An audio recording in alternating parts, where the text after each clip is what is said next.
Okay, so here we are today with Gordon Poon. Hi, Gary. Hi. Failed banker, I believe. Yeah, I did not make it. He didn't make it. He didn't make it. So failed banker, but more importantly, Hong Kong historian, columnist, and general good guy with a lot of knowledge about the history of Hong Kong, and that's why he's here today. So you're in Vibe. This is going out live on Facebook. So we're going to broadcast for the next hour with Gordon. And just to let you know a couple of things. So currently there's also a Vibrations weekly podcast we do. So we try and talk about the people over here on Lantau and what their businesses are and what they get up to, and a little bit about what we do at the shop. This is only our third event this year, I think, because of that dreaded COVID thing that we don't talk about. And the next event after this one will be the 19th of December. We hope to have Christmas carols here as we did last year, where everybody joins in and we have a good old sing-song and a couple of drinks. All right, so without further ado, I welcome Gordon Poon to the shop. The floor is yours, sir. Thank you. Thank you, friends, ladies and gentlemen. I start with Hong Kong.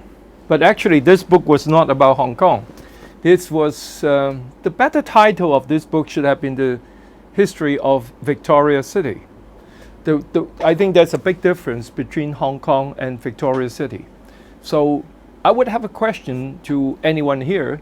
Do you know, when did Hong Kong, the history of Hong Kong actually start? Does anybody want to give me a guess? 1942? Yeah, you're almost there. It's actually 1841, just 1 year before that. Now, a lot of people said Hong Kong belonged to China. So my book is not about politics, but I'm going to challenge that because if you say Hong Kong used to belong to China and returned to China. So in the preface of this book, I was arguing that we did not return Hong Kong to China because Hong Kong was created by the British. That was my argument. Because as I'm writing about history, but I'm not actually an academic who's like those historians who would teach you what they learn from textbooks. The textbooks have a lot of sort of frameworks, a lot of models, a lot of theories about history. I read about, what's the name? Arnold Toynbee. But then I happen to disagree with almost everything he said. Right? So I'm a guy like that. I studied economics when I was an undergrad. And one of the textbooks that we used was from a famous guy called Paul Samuelson. And I thought that was like the Bible. But when I started in banking and finance, I happened to find out that everything he taught us, this Nobel laureate, Professor Paul Samuelson, everything he taught us was practically wrong. Right? So what I'm saying is that I'm a historian who is a self-learner. And I have my own way of looking at history. And a lot of things they say, I don't take that seriously. Hong Kong, I'm reading about the stories. Now, Hong Kong did not exist before 1841. So when I started studying the history of Hong Kong, all that I was trying was from my point of view as somebody who was born and raised in Hong Kong. So I had an identity with Hong Kong. I am an ethnic Chinese who was born in British Hong Kong. So all these things combined, I had a special feeling about Hong Kong. But then all this sentimental thing would not stop me from getting the truth. The truth is the name for this island. We call that the Hong Kong Island. This name was not applied to this island before the British took this territory. Now this is very important. This is very important. So you look at the Treaty of Nanking. I actually went to see the replica of that in the Hong Kong Museum of History. but the actual original document is now in Taipei, Taiwan. So if you travel there, you can actually take a look. It said the first time in a legal document, the island of Hong Kong. And I tried to find any other historical documents about this island before that time. And I've done my study and research. What I found out was before the signing of any treaties between the British and the Chinese, there was no name for this island. Now this is funny. This island did not have a name, right? Because according, in the eyes of the Manchurian emperor, this island was nothing, was not important, had no significance, and did not even have a name. But the name Hong Kong actually came from something. So that was when I started my book. Like, where did this name come from? So I went to the Ming Dynasty. You know, the Ming Dynasty was a dynasty before the Manchurian Qing Dynasty. So there was another 260 something years before that. And then in the late Ming Dynasty, there was a historian who said, who had a map of the southern coast of China. And on that map, nothing was drawn to scale. I mean, if you buy this book, it's only $138, and it's actually, I can give you, I can sign a copy for you. And I have that map over here, so I would not get into the details because I want you to read this book. The map, everything was not drawn to scale. You could not even see the shape of the islands or the coastline, nothing. But you had all the names. You know what they had? They have Changzhou, they had Chekchu, they have Dai Tam. You're familiar with those names. And they have Sao Wan, and they have Kap Sui Mun. But they also have Shek-O and Hong Kong. So basically, in this island, which has no name, you have a place called Hong Kong, right? You have also another place called Chekchu, Dai Tam, whatever, Sao Wan. So what is an obvious fact was the island did not have a name, but all these places had name. Hong Kong was a village in the modern day Aberdeen, not the one in Scotland, but the one here, right? So Hong Kong was a village that we call香港仔now. Now, we also call that 香港圍. And you know from studying the history of southern China around the Guangdong province, the villages for the 本地人, they call this 圍, 天水圍, like that, right? 南生圍. The 圍means a village. So 香港圍, 香港村, these were the names for that village that is very close to the ocean park today. So that is a strong evidence that Hong Kong did not mean the whole island. If you call the whole island Hong Kong, and then you also simultaneously have a Hong Kong village, and then you have a Chekchu village, you have Sao Wan village. It doesn't make any sense. So the British, because they were the master of this place, after they take it over. By the way, why did I say 1841? Because the official treaty between the two empires, they signed the Treaty of Nanking was 1842. But before that, 1 year before that, the British had already landed in Hong Kong near today's Shanghai in a place called Possession Street, 水坑口街. Okay? Why did they land on this territory? Because they thought they already had ownership of the island. Why did they think so? Because they have already drafted a treaty, and that's called the Treaty of Chuan Pi, 川備條約. You signed this, but this treaty was not signed by either party. But so what I'm saying is the first document on which that is an authority on the British side officially called this island Hong Kong was not 1842, was actually 1841 in the middle of January when they drafted the Treaty of Chuan Pi. Right? Well, I'm speaking English and Chinese. But anyway, there was a guy from the Royal Navy who was in charge of the whole affairs dealing with the Qing dynasty. His name was Charles Elliot. And he was the guy who authorized the landing of the British forces in January in 1841. And then they claimed ownership and sovereignty of the island before the signing of the Treaty of Nanking. And they have done quite a lot of things before it became official. Now, the reason why they were able to do that is because of the limited transportation convenience or communication. Because in those days, they have to go around the world by sailing in a boat, or in a ship rather. So to reach Hong Kong from London, it takes half a year. So at the time when Charles Elliot authorized the landing and claiming sovereignty of Hong Kong, he did not actually get the authorization from Palmerston, who was the foreign minister. He did not get it. But somehow he said, since I have drafted the Treaty of Chuan Pi, since I believe that this place become British, I may as well do something about it.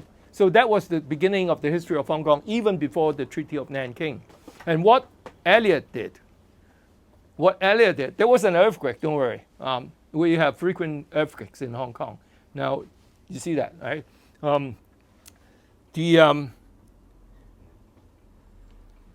He kept himself busy. I mean, Elliot. What did he do? He declared that Hong Kong would, after that point, rule under British law, and that's very important. So the people who stayed in Hong Kong get the protection of the crown. And the second thing he did was he started auctioning land. Now you see, these people are business people. They might be fighting a war, but then the thing they really care is to auction the land, right? So a lot of all these Hongs or these British traders or the opium traders, like the Dent and the Jardines and Mathesons, and these people were already buying land from Elliot. That land that the British Crown did not actually own, because that was before the signing of any treaty. But they have already done it. Now, this has been apparently an argument between Elliot and Palmerston, and it was insubordinate. It's insubordinate. Because, according to Palmerston, with the information he got from other sources, if the British were victorious in the conflict with the Qing Empire, the place that is most valuable that they can take over is not a deserted, like barren rock like the Hong Kong island, which did not have a name at that time. It was actually an archipelago near Shanghai or Ningpo, which we call the Zhoushan Quantou, the Zhoushan.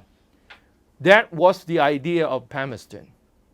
He said, okay, take over Zhoushan instead of this place, because this is my order, and I'm the foreign minister. You better listen to me, right? You got to follow my instructions. But because of whatever reasons, Elliot was 6 months away in communication. So he decided to take over the barren island that did not have a name until that point, instead of getting close to Shanghai. Now, the reason why he did that was, my explanation is, he was a smarter guy, and he has done his homework. Because you know, the British, the Royal Navy, I would say, they work very closely with the East India Company. And they travel in the Far East for 2 centuries before that point in time. They know the area very well. So in the book, I mentioned 2 commissions, 2 missions rather, of the British diplomacy. The first one was a guy called Lord Macartney, and second one was Lord Amherst.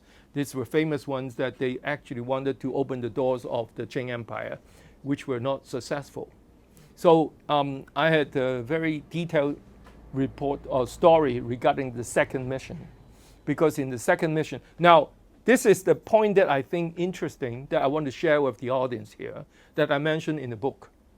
That sort of explain to you the mentality of the British that are slightly different from the other Europeans. Okay, they were scorned and laughed at as a nation of shopkeepers, like they were very commercial minded. and nothing else.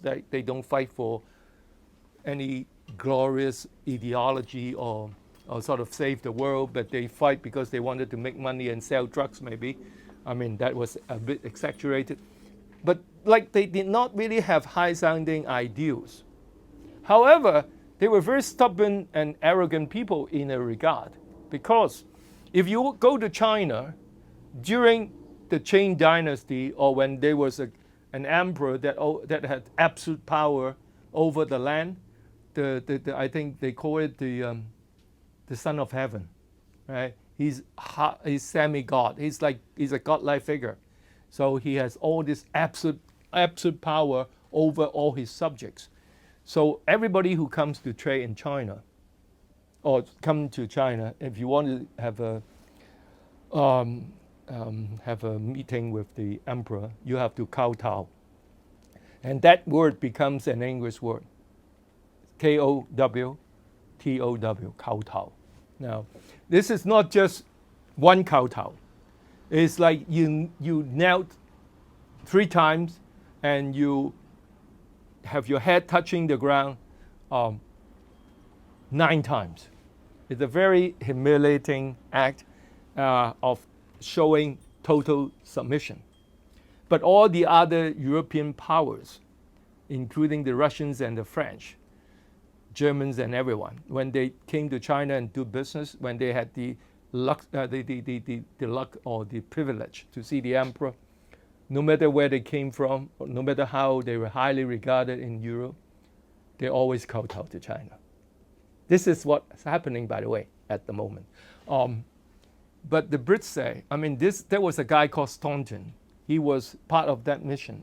And the Staunton guy, I mentioned his story. It's a funny story. It's something that I think is very interesting because he was the only one at that point in time who's been to China 2 times. He participated in both missions. And the first time when he went there to see the Emperor Qianlong, who was the greatest emperor of the Qing dynasty, who ruled for something like 60 years, and he was extremely powerful all over the world. And at that time, the young Staunton actually had learned some Chinese when he was 7 years old. And he went over there and talked to the emperor, and the emperor was very pleased. So because he was a China hand, he was an expert in the land, the culture, and the language and everything. So he was asked to be a consultant on the second mission. But according to some of the books I may share with you, that he was actually not happy about that because he wanted to be the ambassador himself because of his knowledge. But because of the politics in Whitehall or whatever, then he only became a senior consultant to the guy who led the mission, Lord Emmett. And then he gave the advice to the Lord. He said, now you're going to see the emperor. And last time we did not kowtow. Lord McCartney did not kowtow. This time you should not do it because this is the dignity of our empire. And also the other thing he's talking about is a reciprocity, which is something that I think is the essence of foreign diplomacy. Diplomacy, foreign relations. What I'm saying is that the British are very fair people. Is that, okay, I can kowtow to your emperor, but if your representative come to London and see my queen or my king, you have to do the same thing. If you agree on the same thing, then I kowtow to you. And that was exactly what Staunton said. And the Qing dynasty, the court was not pleased. You see, this is where I have my greatest respect to the British. Because, we are not talking about I bully you. I'm talking about fairness. I'm talking about reciprocity. I am very keen in trying to do business with you. I want to make money from the trade. But it has to be something that we have a mutual respect. Right? So that thing comes up again and again. Remember, from David Wilson to Chris Patton, we remember everything that we did over those years since Murray MacLehose went to Beijing. There's a lot of times the Brits get bullied. I wish they had a backbone of the days of the early 19th century, of people like Staunton. He said, there's no reciprocity here. This is no fair, right? So basically, that was the beginning of the British-Chinese Sino-British affair, which did not, I mean, it was on the wrong foot from the day one, from day one, actually. But because they refused to kowtow the second time, so the second mission was a failure, was a total failure. And then but as far as diplomacy, it was.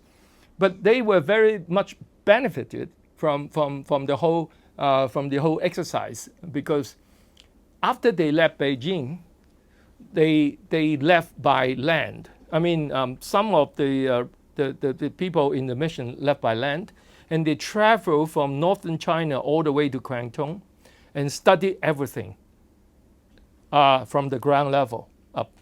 The way the people live, the economic activities, the culture. They actually did a very good study. And then they have another group that traveled by sea all the way to Indonesia. And before that, they joined together in Hong Kong. So that was a great story, because what happened was Staunton was in Hong Kong before the island had a name. And I have to watch the time anyway. And then he studied the island. And that's why I said Charles Eliot was a smarter guy than Palmerston. Because with these studies, with these expeditions, with the knowledge of the British Royal Navy and the East India Company, they knew the significance and the importance of the Victoria Harbour. Right? This is the point I'm going to make. Because if you are traders and you are the Navy, what you want is to have a deep water harbor where you can get your base. And then if you have that, you rule the place. And Hong Kong was nothing. There's no people here. It was totally barren. Maybe 300,000 villagers who may moonlight as pirates. Right? Basically, it's not something to be proud of. But the natural harbor, which we call the Victoria Harbour now, I would argue is the best harbor in all of East Asia, except for the one near Yokohama. I mean the naval base over there. But in this part of the world, if you want to do trade with China and you would want to protect your trades with your strong navy, the only place to go is Hong Kong. In Zhoushan, there was nothing. In Zhoushan, there was local inhabitants and shallow water, and just it doesn't work that way. And another thing was because in Qianlong's day, the emperor just mentioned, he had all this power. Then he dictated his edict and said, nobody can trade with China except from via Canton, which is today's Guangzhou, okay? And Canton and Hong Kong were very close. So the British had a lot of arguments on how they handle the trade and the relationship and how they treat the expatriates. And that was one of the reasons why there was an Opium War. It was not about opium. So what they wanted to do is to establish a replacement of Canton under British rule.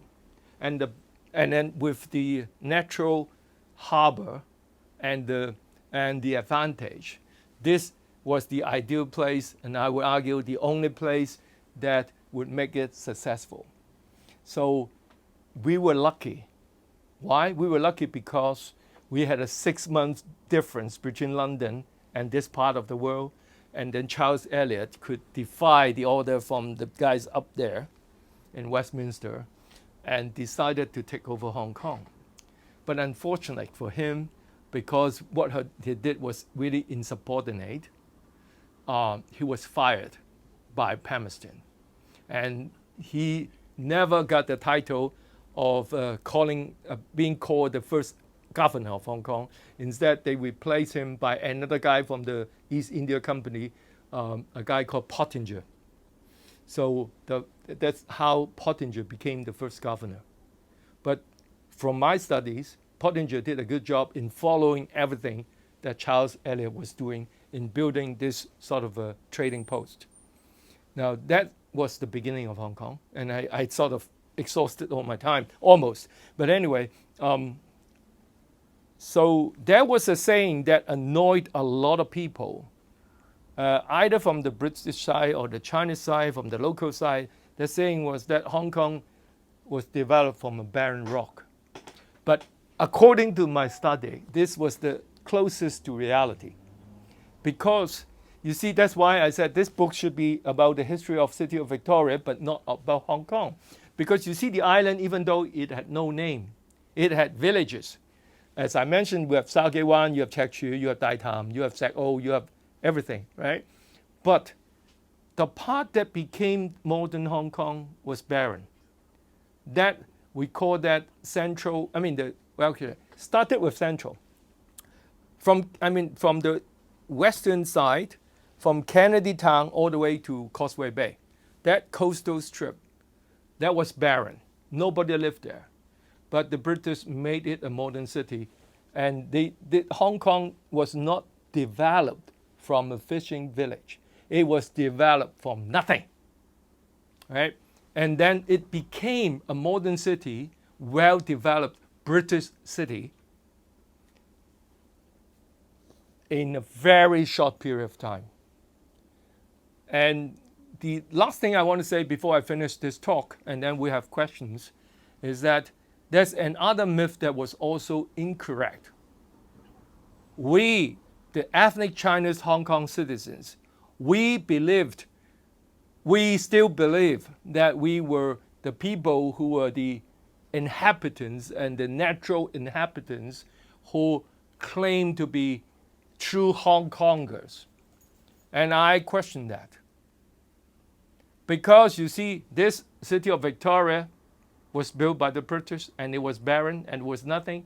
Nothing. It was just, another reason why nobody lived here is because you got to understand the Chinese, the indigenous Chinese in southern China. They earn their living by fishing, farming, and pirating, and they have to get shelter from the weather.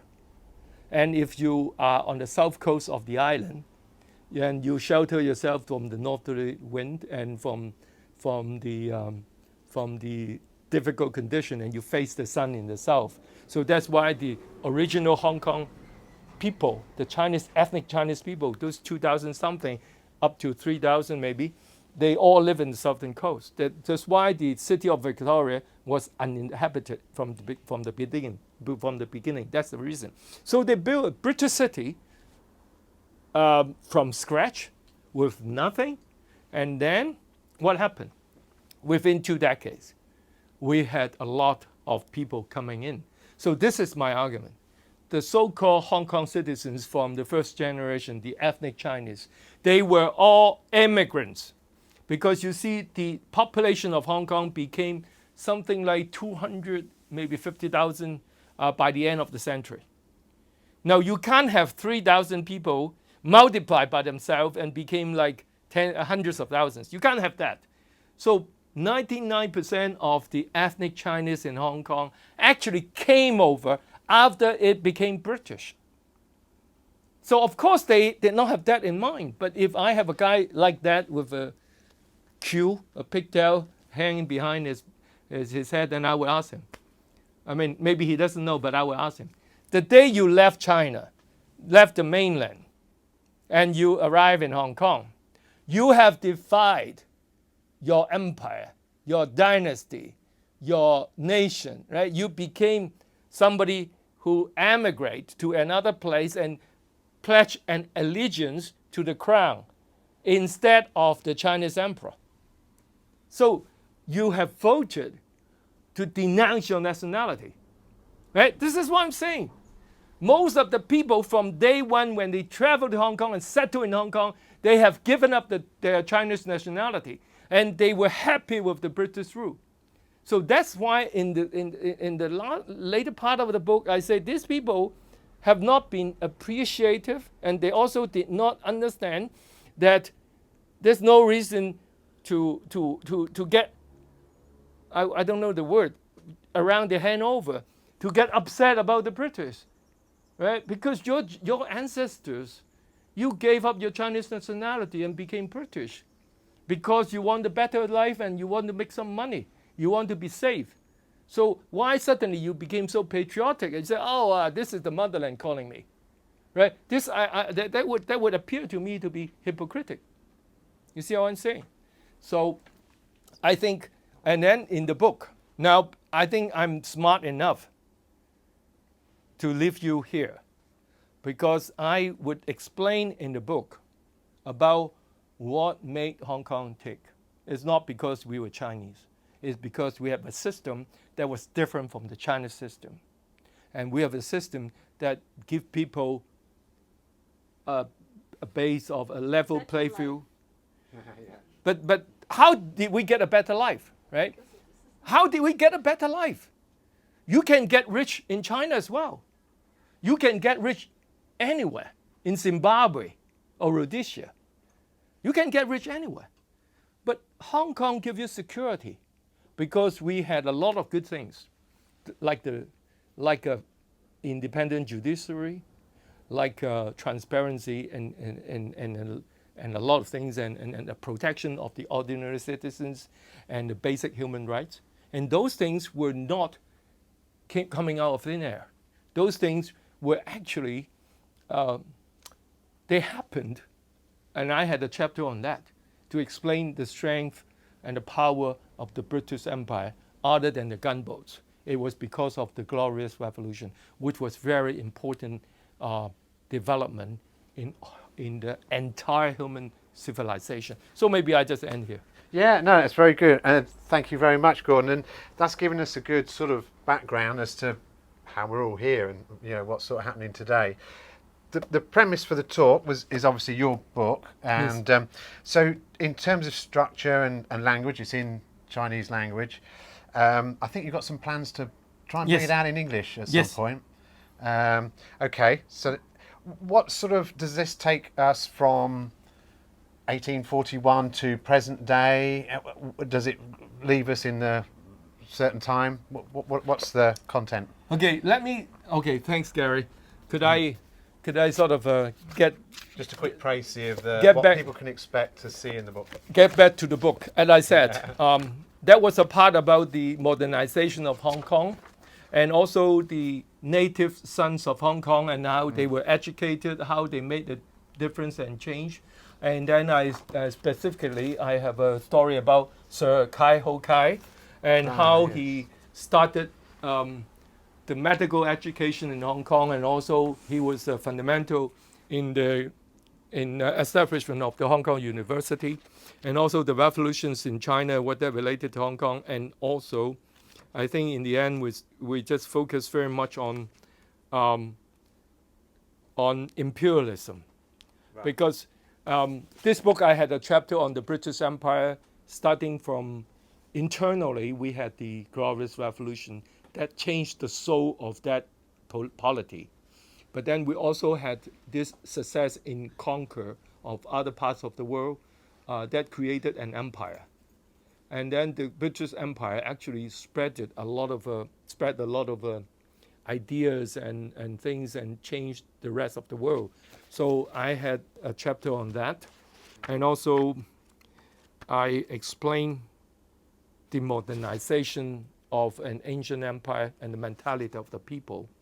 Because we always say that we look down, from the Chinese point of view, I was arguing, for example, a guy like Ho Kai. I mentioned that. I think this is a point that is worth mentioning from the book, is that Ho Kai was not a Eurasian. Ho Kai was 100% ethnic Chinese. But starting from his early age, he never wore Chinese clothes. So was he an admirer of the Western culture? And I got deeper than that. I thought that was a process of modernization. And I evoked the Meiji reforms. Meiji reforms took Japan into the modern world.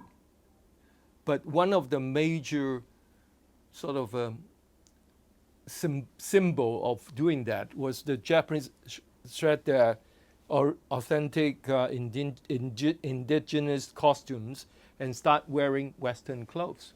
So I think the Japanese were not trying to be Westerners. They tried to modernize themselves. You start from the outside and then you get into the inside. And that was my argument about Hokai. Because Hokai was born in Hong Kong, and then also he was educated in Hong Kong until the age of 13. And after that, he went to a boarding school in Kent, very close to where Phil used to live. It's a place called Margate. And then he went up north to Aberdeen and studied medicine. And then he came back to London and read law in the Lincoln's Inn. So he was an ethnic Chinese who had a very different idea about what China should be like when it's modernized. So he did not identify with the British. He was I think he was a tragic figure. So I had a bit about him, and I forgot to bring that book. There was a book written in the early 80s about the life and time of Sir Kai. So I think looking at the life of people like Hokai and other people from the expatriates, colonial officials, like a guy called Frederick Stewart. He was from Scotland, but he left Scotland in his early 20s and started teaching in Hong Kong and died in Hong Kong 40 years later, or 30 years later rather. So he never went back to Britain. And these people created a modern Hong Kong because they actually introduced British civilization to the ethnic Chinese. So I think that was the part that I wanted to translate it into English and the whole thing, and then people will appreciate why Hong Kong is what it is. What was the essence of that? Okay, great. So Sorry. that's a summary of the book. That's what you can find in here. You can buy it from. It's on sale here at Vibe in Hong Kong as well. There's a place in Kowloon Sai near Dai Kok Zui or maybe Sam Sui Bo. Yeah. Okay. Not many places because now I have the copyright, but I don't have a publisher who works with me. Okay. So it just go to different outlets. But my ambition, if I have an audience here listening to me, is that originally I researched and wrote a lot of that in English. But I could not find a publisher in English, and I was only reaching to my Chinese readers. But this story, without altering anything, just translating it into English, I think the book has a value and a reason. Great value. Yeah. And I see this is volume 1, I think, isn't it? So there are plans, I guess, for volume 2 will be starting at a later time. I can answer that question, Gary. Yeah. Okay. I have written 90% of the content of the volume 2. Okay. But I think I would wait until things are clearer. Yeah. That I publish that. I can give you an idea because that was about the modern times of Hong Kong dealing with the Chinese authorities since the beginning of the 20th century until this point. Okay. And that, all right. That sounds good. Is a bit sensitive. Yeah, of course. That's yeah, it. Yeah. Understood. All right, so we've probably got about another 5 minutes left to ask a few questions. First, I've got a question. I live on Lantau. What's the sort of history of Lantau? Any, from my understanding, in the sort of 19th century, sort of pirates and fishing villages and, farming. Any stories that you've come across in your travels of research? I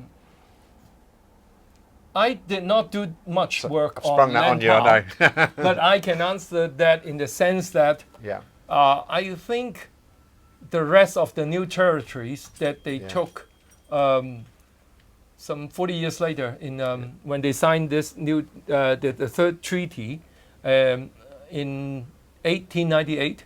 Right. They just had a blanket sort of increase of the territory of Hong Kong, including the Lantau Island, without thinking too much of it. Yeah. Okay. Because you have massive land in the east, in the north. I mean, and you have a lot of outlying islands. Yeah. They just took everything in. Yeah. Because they thought that was a better protection Yeah. of the original colony. Yeah. But they had no plan of developing Yeah, the those rest of Hong islands Kong. any further. So they just left you on your own. Yeah, understood. Okay. But I would say that is a very rich culture of the indigenous people Yeah. in Lantau that becomes part of the heritage of us, Yeah. which Yeah. I think we should do more work on. Okay, just a couple more minutes. Any more questions from anybody? Gordon, Yeah. you stated in your book the modern Hong Kong and the Victoria City has become cosmopolitan, like London and New York Yes. during the colonial period. So, Yes. do you still think this status exists today? I think we're losing it.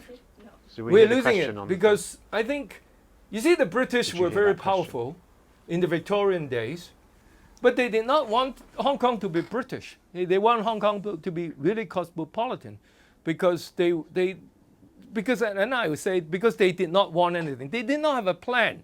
The thing about the British Empire was that they did not have a plan. They colonialized the whole mass of India, and then they took Australia. They took a lot of land in Africa. They just had no idea. So what happened was, because the British Empire was so powerful, a lot of people from other parts of the empire have significant say, and especially in British India. And British India, I mean, this is interesting because British India was a very diversified place with a lot of different ethnicity and different cultures and different religions. And those people who reached to the top, they had a lot of power and money. So they thought maybe we should come to a new place and develop a new sort of a commercial interest. Okay. And that's where we got the Sassoons, the Kaduris, and then the Modis, and all the rest. We have the Chatter, who's an Armenian Christian, and Modi was a Farsi, and then you have the Sassoon and Berlioz is Jewish, right? Yep. So all these people actually came from British India, and British India was not a homogeneous place, and that I think was a strong reason why Hong Kong became cosmopolitan. And the other thing was the British were very laissez-faire, were very like they ruled by no ruling. So a lot of other Europeans come to Hong Kong, and even the Japanese. So you have the Germans, the Americans, the French, and the Japanese all stationed in Hong Kong, because now you have the protection of the British forces and the rule of law, and then trade would be very sort of, I would say, favorable to those people comparing to the alternative. So basically, that's how it made Hong Kong cosmopolitan. All right. Any other questions? No. Okay, good. Well, we're going to wrap it up there, and thank you very much for coming over, Gordon. Really appreciate it. We've all learned something today, I think. Thank you. Thanks so Cheers. much.